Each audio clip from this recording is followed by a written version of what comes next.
Thank you for joining us virtually for a press briefing. My name is Kelly Chandler. I'm the Public Health Division Manager for Itasca County.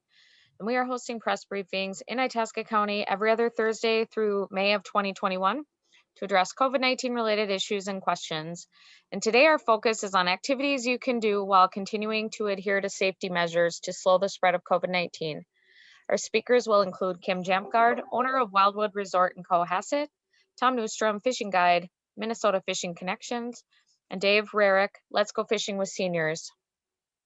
This upcoming weekend is the opening of walleye, northern pike, bass, and trout fishing in Minnesota, something we enjoy and celebrate each year, particularly in Itasca County. We look forward to having you here to enjoy our area lakes, resorts, and campgrounds. There does continue to be COVID-19 activity in Itasca, and we're still working to reach herd immunity with vaccinations. With safety in mind, when you travel, our messaging does remain similar to what we had last year. And we encourage you to bring your supplies with you when you come to minimize the need to go indoors. Pack hand sanitizer in your boat or your tackle box. Keep your gatherings smaller in case of someone having and spreading COVID, and maintain staying 6 feet apart from others. Restrictions for capacity and masking outdoors has lifted in Minnesota, except in venues accommodating over 500 people.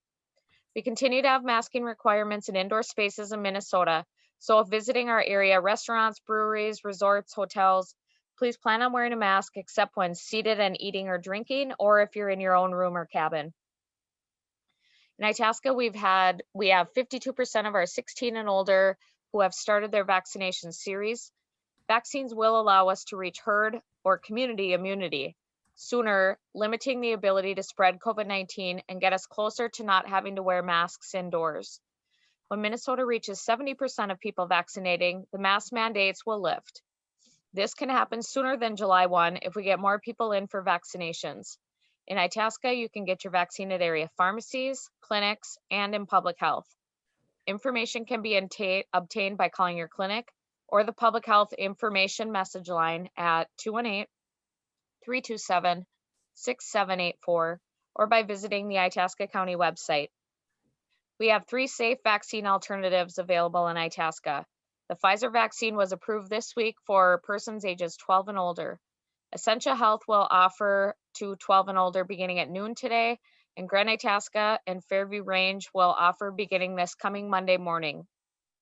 There are multiple clinics that will be occurring in some area schools. Feel free to check with your schools offices to determine if an opportunity might be available for your child prior to the end of the school year. We are hopeful that our end of the year celebrations in schools can occur safely, and that includes prom and graduation. Thank you to all doing your part by getting vaccinated, keeping your gatherings small, keeping up with that mask wearing, social distancing, and allowing our area businesses to continue to safely open up to their capacity levels. In Itasca, we've identified 120 new COVID cases in the past 7 days and 325 in the past 14. We had been up to the mid 80s last week for our 14-day case rate per 10,000, and we are down to 73.8 as of May 10th. We are moving in a better direction for new cases this week than we had in the past month. But unfortunately, we did have 2 additional deaths this past week in Itasca, bringing our cumulative total to 55. We do offer our condolences to the family and friends of those who have suffered losses during this COVID-19 pandemic. I would now like to introduce our speakers. And first, we will hear from Kim Jampgard, owner of Wildwood Resort in Cohasset.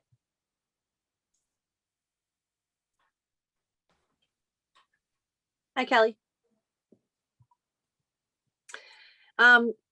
So I guess, when we consider where we're at right now versus where we were a year ago, the difference is striking to us, to when we consider that the DNR had come out and said, don't travel and stay overnight, don't travel further than you can go on 1 tank of gas.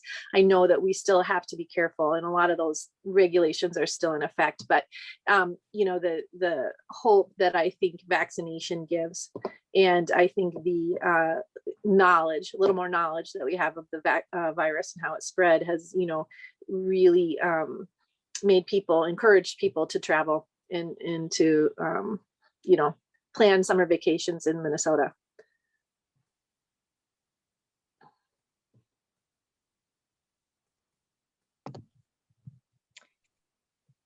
Thank you.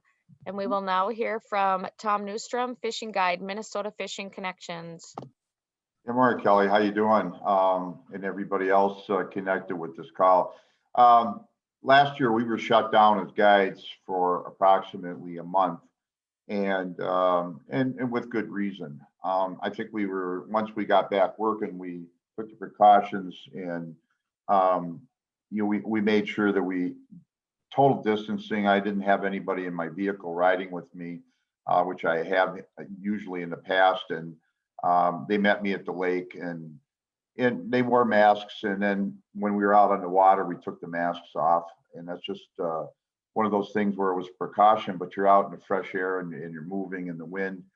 And I think it was good. And now then most everybody, all my customers, I've checked with them so far this year up through the 1st of July, have all had their shots, but we're still going to take precautions. And I think with the influx of infections that have come out the last probably month in Itasca County, we want to make sure we're protecting not only ourselves, but protecting our customers too. So I think, without being too uncautious, and I know Kim is in the same situation I am as far as being a resorter, I think that we have to let people kind of make a decision. We can't force them to do things, but we want them to make the right decision to be safe.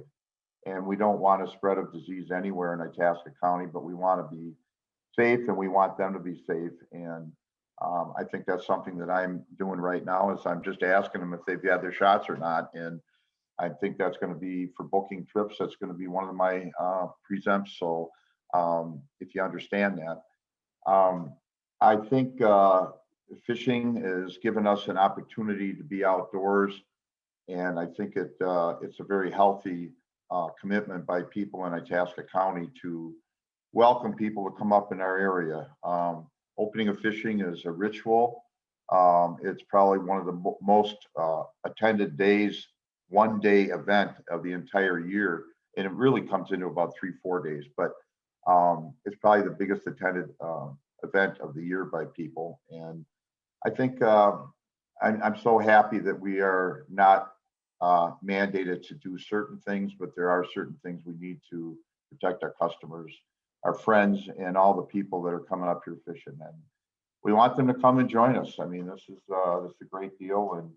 And Kelly, I appreciate all the stuff you're doing on behalf of Itasca County and everybody involved in a Zoom call. I think it's important that we continue to think of our, not only our customers, but also our, the people that live here, and make sure that we get the message out to them that we want to help protect this whole situation and get back to a normal. And I hope the normal is coming soon. So I think this is a step in the right direction. Thanks for your time. Thank you. And we will now Kelly, hear from. Do you have any questions? I know the folks that are tuning into this thing. I mean, is there any questions from your port or Allison about the fishing opener or the fishing season coming up? Because I think if you have a question for me or Kim, I think it'd be great. Sure. So what we will do after we hear from Dave is we will actually ask our media to submit some questions, and we may have some for you too. And we will have them submit in the chat box with their name and the organization they represent. Okay. And yeah, so we will hear from Dave Rarick, Let's Go Fishing with Seniors, and then we will open it up for question and answer. Thank you. So good morning, Kelly, and greetings to everyone in Itasca County from Let's Go Fishing. Just have a couple of points here that I would like to share relative to things that were requested here. Number one is for getting people of all ages out on the water. Let's Go Fishing with Seniors isn't just about the senior clientele. We also have focus groups on children and veterans and disabled folks. Our boat is completely handicap accessible and whatnot. So with all of the lockup that we've experienced this last year, it's a great opportunity to get people outdoors. The second point was the importance of smaller groups. As you mentioned, Kelly, the obvious answer there, just doing the numbers, the smaller groups, the lower the risk. We all automatically have a small group, but we are able to social distance. Our boat has room for 16 passengers. We normally take about 6 or 8 at a time, so it works quite well. Thirdly, how this past year has affected the seniors, especially. Of course, all the congruent care facilities were in lockdown. People weren't able to come out, and we weren't even able to get in to see them. So all of the seniors now, for the most part, have been vaccinated along with the rest of the adults and our other focus groups. So we already have the boat out. I've already done a run, and I think we're going to have a pretty good year. Of course, we're gearing up again after a full year of being pretty well shut down. We did take the boat out last year, but we only had about 5 runs. So we're needing to get our volunteers back on track again. And we are not requiring vaccinations, but we certainly strongly encourage vaccinations for people who come on the boat. And we have 2 different things going on. If a congruent care facility is coming out, most all of those folks are vaccinated. And if we have a family unit or whatnot, those families are in close contact on a regular basis. So we're going to be able to monitor and follow what the state guidelines as things progress here. But we're looking forward to opening things wide open for the summer of 2021. Thank you. And we will now open it to the question and answer portion of our briefing. And we have some great questions already in the chat. And probably the best question and the most, the one you'll get the most often. This is for Tom from Dan Craker from NPR. Well, first of all, are you requiring customers to get vaccinate, encouraging them, or just asking them? This is for Tom and everybody. And I think you might have touched on it, but if you know of what others are doing. We'll start with Tom. I gotcha. I don't know what the other guys are doing. I kind of just more so pay attention to what I'm doing, but I ask them if they have shots or not, and I think it's important, and I try to encourage them to do that. But you know, is it a necessity? Am I not going to take the business if they haven't had a shot? No, I'm going to definitely still encourage them to get the shot, but I'm still going to make sure that they come up and enjoy what we have to offer in Grand Rapids. So it's just our way of getting the message across, I guess. How about you, Kim? We do not intend to ask that question of people this summer, but we will continue to keep in place almost all of the precautions that we made last year. And so because of our business, we are not in close contact with people the way that Tom would be in a vehicle or that kind of thing. You know, we're going to limit the people that come in the lodge. When they come in the lodge, we're going to require masks. You know, we're going to encourage 1 cabin at a time in the fish cleaning house. But otherwise, really, in our scenario, most people are not face to face with us. And Dave? So I already mentioned we are not requiring it. We are strongly encouraging people to be vaccinated. We also will encourage for anybody who wants to be able to wear a mask. Of course, we're in an outdoor setting, so the risk is minimized considerably. We also have sanitation and whatnot available for people. And if we're going to be doing any runs back to back, we'll be doing some sanitizing on the boat. We normally end up, a pretty busy bay is to do 3 runs, 1 in the morning, 1 in midday, and 1 late afternoon. So the boat would be sitting empty for a couple hours. So any virus or whatnot, if there were such a thing in an outdoor with the sunshine and whatnot, would not be a high risk. However, we do, as I said, we'll have sanitizing solution and whatnot with us. And Greg Grell, WDSE, Tom and Dave, how do you think fishing will be this opening weekend? I think it's going to be real good. The fish have been done spawning for a couple weeks, and they're starting to get into that, post spawn or late spring agenda. So I think the fishing is going to be real good. A lot of times the last few years, our ice has gone out like within days of the opener, and it can slow things down a little bit. I think with the warmer weather coming for the weekend, I think it's going to even increase the bite a little bit. So I think for walleyes, I think it's going to be real good. I'd be really apprehensive if the fishing isn't good. I think bodies of water that we have that contain a lot of walleyes in our county, like a Winnie, a bowstring, and a few others, I think they're going to be really good, and they're going to be well attended, that's for sure. So I look for the bite to be real good. I do. Dave, did you have any comments on that?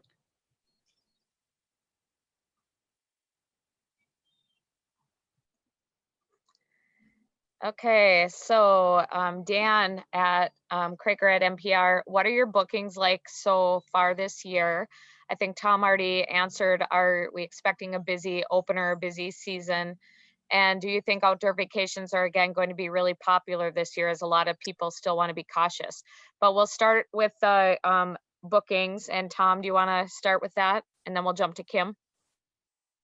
Oh, I think it's off the charts, to be honest with you, because Canada's closed and people have to have a place to go, and then they want to, of course, come with their normal fishing group, so we are trying to accommodate them with additional guides and that. But right now, for me, I'm booked solid, and for all the days I'm going to be guiding, because I do take a day or two off now, more than I used to, but I'm booked up all the way through mid-July, and normally it wouldn't be that busy, but all the guys that have a good guide business in our area are getting all booked up, and basically a lot of it has to do with people coming up here from southern Minnesota, Iowa, Illinois, and Wisconsin, and a lot of it has to do with the Canadian border being closed.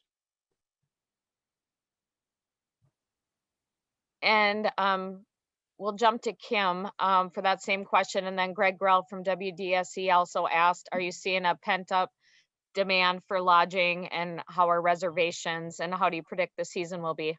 Our bookings, while we had massive cancellations last summer, we also were able to fill a lot of those with people who did see this as a safe opportunity. They could still come up, stay within their bubble, bring their supplies, or do grocery pickup. And so that has translated into really, honestly, another big year for us. We have very few openings right now in the bulk of the summer. We have way fewer than we would anticipate under normal circumstances. And my understanding from the resort community at large is that most resorts are finding that to be true as well. I think it's because you can socially distant, you can stay within your bubble. I think it's seen by a lot of people as a safe way to travel. And I think that with the vaccinations, the people who last year did not feel comfortable traveling or coming to stay are, planning to return. So I think there's a lot of positive momentum coming into this, summer tourism season. Dave, how are your reservations? We did open it up. We are able to reserve online, and what we're cautioning or asking folks to do as we start up again is to rather than reserve 4 or 5 times a month, to try and keep that down to once every 2 to 3 weeks to start with. As we get our volunteer back up and running, our volunteer base, folks are able to go onto our website, Let's Go Fishing Itasca, and able to reserve a spot. Normally we run somewhere between 120 and 140 outings throughout the summer. Of course, last summer we were pretty much buttoned up. So we're planning to do about half of that this year.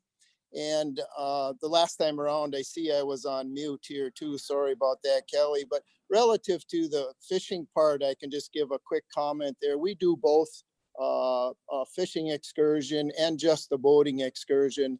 And relative to the fishing piece of it, most of the fishing we do is with panfish. And we've had some cool weather here the last few weeks. So the water finally now this week is beginning to warm and whatnot. So as we go into the next couple of weeks here, I think, yeah, our panfish will be in the shallow waters, and we anticipate a pretty good fishery this summer. Thanks. And we could hear you very well, Dave. Any other questions from our media? I think it was important stuff, so good. Actually, Thanks a lot. Tom, we do have one more, and I'm going to direct this one to you, Kathy, KOZY. What bait should we be using? Kathy, I know you real well, and I'm not telling you. No, I think even just to opening season, I like to use a jig and minnow. I think a lot of people have found over the years, especially if I'm chasing walleyes, jig and minnow and jig and shiner or jig and rainbow chub or chub is probably as good as it goes. About an 1/8 ounce jig, and keep it moving and keep moving until you find a fish that bite. And as soon as you do, sit on them and catch a few. So that's just about what we do. Oh, thank you for that advice. Have a great opener, everyone. Bye. UPM leads the integration of bio and forest industries. Our constant aim is to produce more with less. That's what Bio4 stands for. Paper is true Bio4 product made of renewable and recyclable raw material. It remains sustainable throughout its whole life cycle. UPM Bio4, beyond fossils.